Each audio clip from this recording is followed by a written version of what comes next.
Welcome back to the podcast In the House with Jenny and Toni. And we have a super special guest today, Mr. John Tsai of eXp Realty. Hey, John. Good morning. Thanks for coming on the show. My pleasure. It's been a long time coming, and I'm super excited to chat with you, powerful superstar ladies. Thank you for having me. We've been trying to get John. you on for a couple months now, and you're like, nope, that time doesn't work, that time doesn't work. So thank you so much. So let's give John a proper introduction then.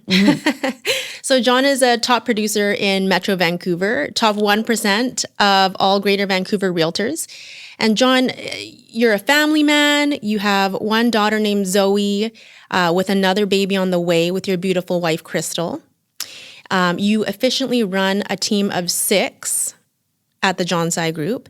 And you have significant contributions in real estate. You're a coach, a mentor, collaborator, and inspirer is basically how I would define you. Thank you very much. That's a long list. I know. He's such a powerhouse for sure. So I guess we have some questions for you today for our listeners, and I'm sure that you can shed a lot of light on this. Actually, tell us a little bit about how you got started in real estate and a little bit about your journey. Sure. Yeah. So I got started in 2006 when the market was just tearing off a crazy run.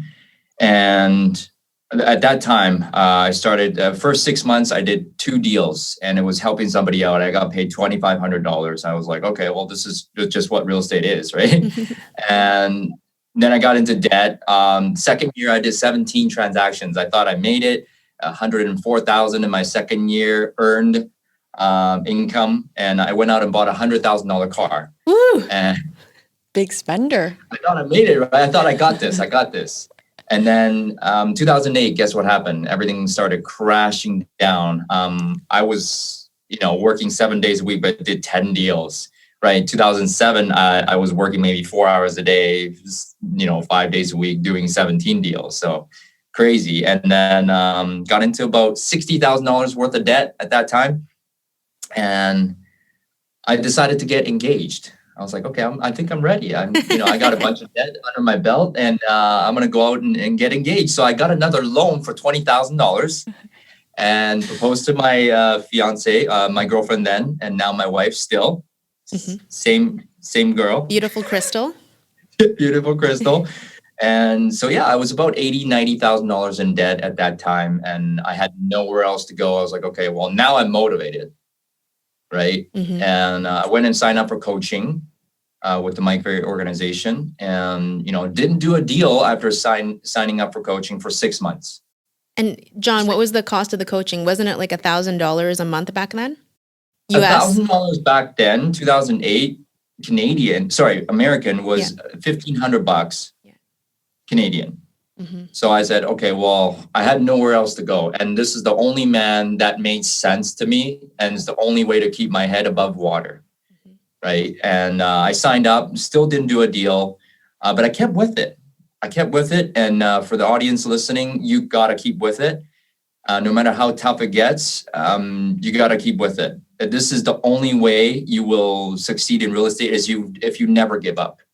Never give up. I appreciate you sharing that you were in debt because a lot of people are ashamed of speaking the truth, that it costs a lot of money to be in this business, to have all these upfront costs. So why do you feel it's so important to kind of share that at the beginning as part of your journey? Well, I think it's important to share because people think it's easy, right? People think it's glamorous, right? And they all want to get into real estate. Yeah. But the failure rate in the first couple of years is like 80%. I mean, I was almost out. I was almost out at every couple of years, I was almost out. 2010, I hit another dry patch. It was like 2 months without a deal. I was like, okay, am I really a real estate agent? Then I went into debt again and deeper. John, that's so interesting because I met you at the end of 2010 when I started at Rennie. Right. And I had no idea that you were in debt at the time. Do you remember going door knocking together? Oh, yeah. Yeah, that was Always fun. Always in debt. It was fun working and you know what, like, but I needed that paycheck, Tony. I was so motivated. I didn't know. So let me ask a question then. So you're somebody, if I could find a word to describe you as one of my really good friends, you're somebody that is super consistent, like consistency. I think of John TSAI and consistency. A question that I have is when you were doing the coaching and you had said you were still kind of living, paycheck to paycheck in debt for a little while, what changes did you have to make in order to see, in order to see the benefits of the coaching and start increasing your production? I don't know if it was one change that I clicked with that made the whole big change. The only thing that I'll come back to this again is that I never gave up. A lot of people, couple months in coaching, they'll say this doesn't work. Mm-hmm. Right? It doesn't work. So I just kept with it. I had blind faith that everything was going to work out. Mm-hmm. And I just did the basics in day in and day out. I just read my scripts at 7:30 out loud. And then 8:00 I would role play. And then I would get on the phone. Right? And Tony, like for 1 month when I started coaching, I would stare at my phone. Back then we had a landline at L'Hermitage. I would stare at the phone first day and I would pick it up and I would dial the number and then I would hang up. Oh my gosh, John, you've never shared that with me. Yeah. And then the second day I would look at the phone for like 5 minutes. I would pick it up, dial the number, and then ring once and then I would hang up. So what was it for you? Why were you hanging up? Were you afraid of speaking to people about real estate or were you afraid of rejection? Afraid of rejection, afraid of looking bad, afraid that, I just didn't want to take that pain and that confrontation. I'm amiable by nature. So any confrontation to me, like it just like gets to my core. Like I don't want to be rejected. Mm-hmm. Can you tell us how many hours are you dedicating your phone calls to and how many hours, number of calls, expectations out of those calls and how you measure that? Yeah. Are you talking about when I first started? Yeah, first started, and then how you excelled on perfecting those habits, and how you're coaching others on your team to do the same thing, so that your numbers are higher and your ratios are higher. Yeah, when I first started, I was talking to maybe 5 to 10 people a day. And then, being a single agent and I was on site to help out at a pre-sale project marketing presentation center. I was doing 5 to 10 contacts a day and getting little to no results. So I knew that I had to talk to more people, right? So then I kicked it up to about 11 to 15 a day. And I think in 2009, my average contacts per day was 11. Okay. Right. And I knew that if I talked to about 200 people, that I was going to get a deal. So I just kept grinding. I played the numbers game. And then through years of working on my skills and talking to people and making more contacts, I was able to increase my ratio, meaning for the number of people that I talked to, I knew I was going to get a transaction. At the height of making contacts, I was talking to 50 people a day. Mm-hmm. And what was the conversion then, John? The conversion was 120 contacts per listing taken. And then another 150 contacts per deal closed. But I knew at a certain point, like it had to like balance out, because I knew I was playing the numbers game at a level where I shouldn't have to. So then I started to realize, okay, my skills have increased to a level where I could talk to less people and actually get more results. Mm-hmm. So right now I'm talking to 10 people a day, right? And then I'm, so far we've taken 25 listings. So if I count that, it would be, 10 to 15 contacts to a listing taken. Fantastic.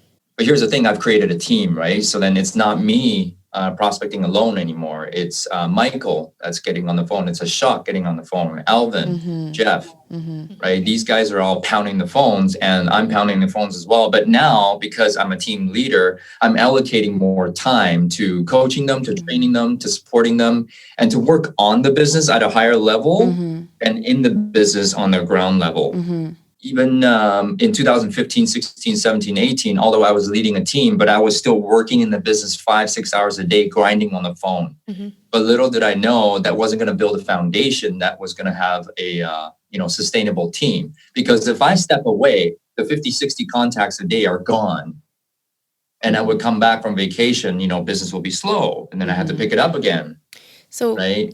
You touched on something really important. What would you say now? So what percentage are you dedicating now in terms of time to actually participating directly in the sales process? So talking to people, listing property and negotiating.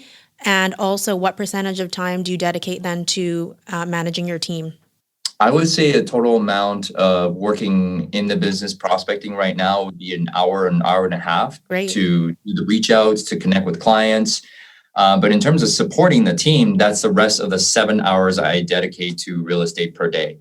So whether it be training my team, coaching them, or doing powwows with them daily, or working on, searching out systems, apps, lead generation that can help the team. So a total amount of 7 hours a day, 4 days a week right now, I allocate to real estate sales and my team. Can you break us down the different members on your team and if any of them are salaried or are they all commission, or how are they split in terms of their roles?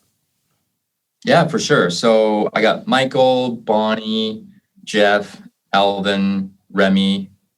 So that's 5, and then plus me, 6. And then I have a couple like affiliates who are, kind of on the team. So Judy and Max, they're on a different split. And then Kathy just joined the team, right? So these guys are gone on 50-50 split with me. And then that's if the team gives them a lead, right, from the team, either my past clients or center of influence or online leads. But if they bring in something, then it's 60% them and then 40% me. I take care of all costs, all admin, and all the back end coaching, training, value. So they literally just come to the team, sell, lead generation, lead follow-up, negotiating contracts, going on appointments. I don't want them to touch anything marketing, anything admin. Yeah, so right now Remy's actually double timing as an admin and as an agent.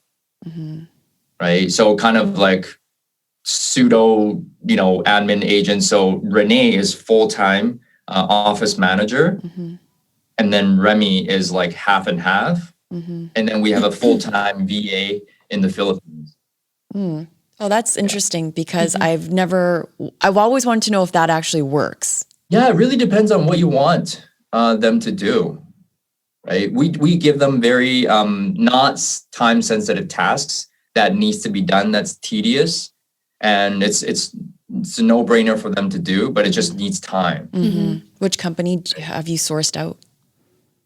I think it's called My Help Desk or something. Okay. Yeah. I've delegated to a point where only Crystal, my wife, and Renee are taking care of the admin. That's so all useful. Finances, marketing. I've just I don't even know. So Don, tell our listeners then, just because they probably want to know a little bit more about your business in terms of, sorry, my throat. There we go. In terms of managing your team and all of that kind of thing. What is your projected GCI for this year? And take us through your current blueprint in terms of your schedule. Oh, my schedule blueprint? Yeah, but the GCI first, just so people know kind of what amount of time that you're actually dedicating to certain tasks. Yeah, so it would be 2 million for the team projected, and then 150 closed transactions and 175 subject removals. Fantastic. Yeah, so that's our goal. Last year we did 113 closed and 132 subject removals. So total amount paid out GCI last year was 1.41. Way to go, John. And then it was like 1.6 approximately with the 132. So I'm averaging about 12 to 13,000 per commission check. So if we were to, so this year the plan is to hire another agent and to take on the leads that I'll be purchasing and recruit, train, and help them convert, then the GCI will go up without me working more in the business. Because you want to spend Yeah. more time with your family as well, right? Right. Okay. So I guess that leads us into your blueprint then. I know that you're a scheduler as well. So I'm sure that everything for your business is scheduled efficiently. And then I'm assuming that you're also scheduling in time blocks for rest and or time with family. Yes. Well, I quit now at 6:00. Okay, that's great. For sure, 6:00. But I wake up at 4:30, as you know, and then I meditate for 20 minutes, and then I jump into my workout routine, the 5 a.m. club, your scribing, your meditating, your yoga, do all that until 6:00. And then I have 2 role plays, 7 to 7:30, 7:30 to 8. And then I jump into a little powwow with the team, usually about half an hour. Mm-hmm. And then we get into prospecting and then I'll work on the business during the same time as well. And takes us to lunchtime. And then in the afternoon, I do more coaching training for the EXP group and my team as well. And then look at always working on the business more now in the afternoon. Fantastic. Yeah. And then appointments, of course, appointments.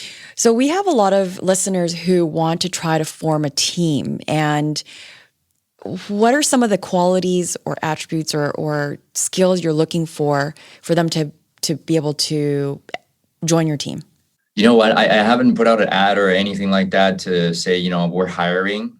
It's just by organically that people join the team. So I think I'm not super systemized or intentional with recruiting on the team. But, I've built up, I think, a reputation of integrity and hard work. Mm-hmm. That when people see me, they're like, okay, well, if I'm aligned with that, I'm gonna join you, John. And now what I'm looking for in an agent is like, okay, I can teach you the skills, but I can't teach you hunger. I can't teach you will. Mm-hmm. Right. So if I can see the fire in your eyes that you want to go get it, and you want this that we have, the culture that we have, which is, impeccable customer service, this is where your people. Mm-hmm. Right. But I haven't intentionally recruited on a massive basis. Mm-hmm. But I think that's what I look for these days. And yeah, that's it. John, what's currently inspiring you to achieve and push your goals to the next level? Right now? Yeah. Honest to God, Toni, I need to find it. What? Are you getting complacent? No, I'm complacent. I'll just tell you, I'm very honest about this. I'm complacent right now. Because for once, Toni, last year we sold some property, paid off all debt. Amazing. I have no debt. Mm-hmm. I was able to pay taxes in one shot. Paid $130,000 in tax, and I was like, okay, well, I don't have tax debt. I don't have credit card debt. I have no debt right now except for mortgages. Mm-hmm. Right. So I'm complacent, and I'm trying to find the next level. The thing that it drives me today more is not so much me grinding out production and being number one or top 10%, top 1%. What drives me more is helping my guys achieve more success. Mm-hmm. So if Michael can hit $200,000 this year, I'm like, I made it. Mm-hmm. I helped them do that. Mm-hmm. I feel the same way. Right? Mm-hmm. You know what I mean? And so, because we've all been chasing. I've been chasing top 1%, top 10%, 100 deals, 150 deals, but who cares? Yeah. Now I have enough money to say, hey, you know what? We're not in debt. We're kind of comfortable. Mm-hmm. So how can I contribute to them? But I need to drill a little bit deeper. Okay. Well, I appreciate you sharing that. That's important. And I guess this is a good segue actually into your, I want to say passion project, but I'm not sure, Vancouver Masterminds. Tell us a little bit about that. Yeah, so that's our local EXP family expansion group, so to speak. And it's a group of agents. We're not a sales team, but we all help each other and we all collaborate. So, for example, I'll allocate at least 1 hour a day to Vancouver Masterminds and the global EXP group as well. So, for example, at 10:30, that's why, I have to jet out because 10:30 I have to do an info session for the team and then a training at 11:30, right? And then I would go to WeWork, and that's majority of Thursday I'm allocating to that. right? So that's Vancouver Masterminds. It's a group of agents, not a sales team, but a group that's under myself. And it's to motivate, inspire, and hold accountable. Yeah, and create a culture, right? What did you learn? What's one thing that you took from there that you're applying to EXP and your team? I think it's culture and it's kindness and it's consistency, integrity. I'm bringing whatever Bob taught me for so many years and bring it to the group now. Obviously, Bob's not my only mentor, but I've taken a lot from Bob. So super grateful to bring that to my future group and my group now. Yeah, I think those are the biggest qualities. And the one thing that he always taught us that I didn't do was spend 30% of your gross income into marketing. That's like, because we had opposing advice from Mike Ferry. He's like, don't spend any money on marketing. I was like, okay, I'm going to listen to Mike because I pay Mike. Do you think that's Bob Rennie's recommendation for developers, or does that also apply for single, like realtors, agents? He was talking to us, realtors doing resale. So every paycheck of his, he would always put it back into marketing. I was like, oh, I don't think I need to do that. I could just cold call and door knock all my life until I freaking die. And I was okay with it. But you know what? Physically, it's impossible to do 50 contacts a day for another 10 years. So are you allocating the 30% to marketing now, John? Is it safe to say that you're doing that? There. I'm just increasing it right now. Okay. Awesome. Yeah, finally. John, I'm just curious as well, just because I've known you a long time. We've seen each other go through a lot of different times in real estate, and I suppose highs and lows. I'm curious as to whether or not your current definition of wealth, like when you define wealth for yourself, has that changed over the years, and what would it be today? I think so. I always had a goal of becoming a net worth 1 million millionaire, right? So assets minus liabilities, 1 million. And today wealth is like, man, it's like in the hundreds of millions, because I'm like talking to people that are doing a lot higher production and a lot higher net worth. And then one of my very good friends, also a mentor, he's like, dude, if you're not 10 million, you're not a millionaire. Okay. I'm like, okay, all right, well, that's, I guess that's what I got to get to for the next level. But I think wealth, to me, Toni, is actually having time. Like right now, I still don't have a lot of time. I have more time than before, but I still don't have a lot of time. You can't get time back. You would say, hey, go shopping with me at 10 o'clock in the morning on a Tuesday. I'd be like, no way. I got to get back to business, right? And he's like, well, you're not wealthy because you're not free. Financial freedom and freedom with time, for sure. Freedom with time. And just, during when the pandemic first started, we got locked down. I actually realized that working from home is great because I could see Zoe. I've seen her on your Instagram and everything. So cute. Yeah. So yeah, it's actually time, guys.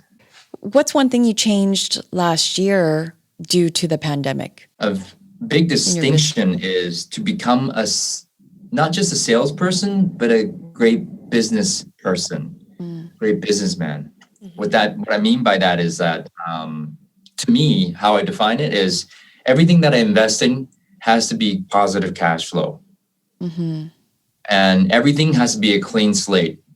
You're clean. You're back at zero, right? So paying off all the debt and, selling off properties that are negative cash flow and create positive cash flow with other structures and bringing in multiple streams of income.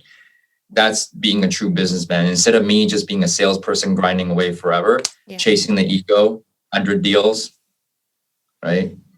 So what would you say is the smartest investment you've ever made into your business that the output was tenfold? Oh gosh, I don't know if I'm allowed to talk about this, but changing companies, changing the model of my of how we do business, right? And now I get to create multiple streams of income within just doing the same thing, and I'm building equity, building some equity that I can actually retire on. and a residual income that I can actually say, you know what, if I were to pull back on selling, that I'm okay, right? And I think that's the biggest move that I've made that has truly worked out really well for the past 2 years. Mm-hmm. Yeah. So you've seen that happen. Everything that was promised to you or everything that you saw envisioned is... Can I share with you some numbers? Yeah. We would love to, because one of our episodes that we're going to be doing today is how to select a brokerage. So this would be a perfect segue into that. Okay, so basically, when I joined, they told me that if I were to just sell real estate, you know what, you'll get stocks. That's like, okay, well, what does that mean? Like, it sounds like a scam. How can I just get stocks when I'm doing the exact same thing? And he said, if you were to refer your friends in the business, you would, and help them, coach them, become productive, you will receive a small portion of their production from the company. I said, okay, great. And we'll give you a lead generation platform that will help you leverage your business. I said, okay, well, how much is that? It's like, absolutely free. I said, what the hell? This isn't real, right? So now fast forward 2 years, by just selling real estate, they give me stock awards. By helping my friends in the business come in and do production, they also give me stock awards. So after 2 years, guys, I have 15,000 shares in EXP stocks. When I came in, it was $7 a share, right? Right now, it's gone down a little bit, but what is it today? Like $45. Mm-hmm. And I cashed out last year $100K to pay off all the debt. That's what I did. Fantastic. So so it gave me a lot of peace, right? And then through being able to refer my friends to the company, the model, company also paid me a residual income. So, and that's almost eclipsing my monthly expenses, right? At the height of it last year was around $27,000 a month, right? For that month. And you know what? And during the pandemic, it was really, really, it gave me a lot of peace of mind, because in April, we did 2 deals. In May, we did 3 deals. Mm-hmm. I thought my career was over, honest to God. Right. And then the lead generation platform, me not knowing what to do with lead generation, I never tried it because it was always very expensive. But here, with the model, it's free. So all I need to do is put back into lead gen. Right. We're not very good at it, but we've done so far 18 transactions, and we're just getting better. Mm-hmm. Right. But I have 2,400 leads, and that's less than 1%, which is not very good. Right. Right. So, fast forward 2 years, I can say that financially for myself and my family, it was the best move to make. What's the biggest misconception for those that are kind of searching to join a brokerage and they hear maybe some myths or rumors about EXP? Yeah, I think, people are like, well, all you guys do is recruit. It's an MLM. And you know what? I don't want to join a pyramid scheme, right? And that's all you do. But then that's not true. I came over here. I got to network with people who are doing 1,000 deals. Right? It's all about production. It's a real estate company first and foremost, right? And why not get more for doing exactly the same thing, right? And you probably don't know this, guys, but only 5% of the whole company actually intentionally shares the opportunity and recruits, right? And 95% is actually just selling real estate. I met a lady in Orlando during a conference, and I asked her, hey, how long have you been with EXP? She said, 6 years. I said, well, oh, wow, because I'm all like excited about the revenue share opportunity. I said, well, how many people do you have in your group? She said, 1. I was like, what? You never worked on this revenue share thing? She's like, no, I just sell real estate. I enjoy selling real estate. What's wrong with that? And then she said to me, well, company has given me stocks, and so far I have $2 million in stock. I was like, oh, wow. And you're not doing anything different. She's like, nope. And I'll just keep selling real estate. I don't need to recruit nobody. Fantastic. Right? That's what we enjoy. We just want to say thank you so much for coming on and making the time for us. You're such a great friend, and definitely there and available to collaborate with other realtors and support them. Where can people find you if they want to reach out to you? So I got in my icons here, Facebook, Instagram. He's all over social media. Yeah, podcast, YouTube, John Tsai. And yeah, I look forward to connecting with any newer realtors that need help. I mean, I'm always out there. You know, even when I was back at Rennie, I was always open to sharing knowledge. I was always an open book. If you want my listing package, I'll give it to you. If I want buyer's package, I'll give it to you. If you need any advice, I'll give it to you. Even if we're not at the same brokerage, I would help you, even locally. It's very true, folks. He stands by that. It's 100% integrous. And John, before we actually let you go, we wanted to have a bit of fun with you. So we have 3 rapid fire questions. Just answer what first comes to your mind. Okay. Ready? Yeah. Favorite book of all time? Think and Grow Rich. Favorite affirmation? Today is a great day. And finally, if you could leave your kids with one piece of valuable advice, what would it be? Teach a man to fish so he can eat forever, not give him fish they can eat one day. Amazing. Amazing. Amazing. Mr. John Tsai, thank you so much. Thank you, John.